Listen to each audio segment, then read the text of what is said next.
তো চলো আজ তোমাদের সঙ্গে শেয়ার করি সুলোচনার দাদার রিসেপশনের মেনুর ব্লগ। দিনটা ছিল 16ই ডিসেম্বর, প্রচণ্ড শীত। বাট এখনো পর্যন্ত এমন শীত পড়েনি যে বিয়ে বাড়িতে মেয়েদের সোয়েটার পরাতে পারবে। তো এই হলো রিসেপশনের মেনু কার্ড, তোমরা চাইলে পজ করে পড়ে নিতেই পারো। তো প্রথমেই প্লেটে পড়ে গেল স্যালাড অ্যান্ড লেবু, আর স্যালাড খেতে না খেতেই প্লেটে পড়ে গেল ভেজিটেবল চপ আর কাসুন্দি। ভীষণই টেস্টি ছিল ভেজিটেবল চপটা, মিষ্টি মিষ্টি একটা আলাদাই টেস্ট দিচ্ছিল। এরপরে একদম প্লেটে পড়ে গেল গরম গরম রুমালি রুটি আর বাটার চিকেন।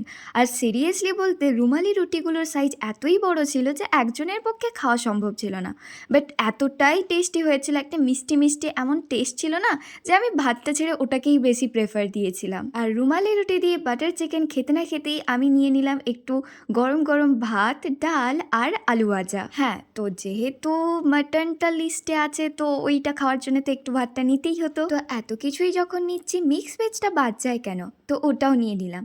সত্যি ভীষণই টেস্টি হয়েছিল প্রত্যেকটা পদ। যদিও বা শেষ পর্যন্ত সেই রুমালি রুটিটা দিয়েই মাটনটা টেস্ট করেছিলাম, আর সিরিয়াসলি কম্বিনেশনটা অনবদ্য ছিল। আর এই সব খাওয়া দাওয়া শেষ করতে না করতেই প্লেটে পড়ে গেল আমের চাটনি আর পাঁপড়। আরে দাঁড়াও দাঁড়াও, এখনো বাকি।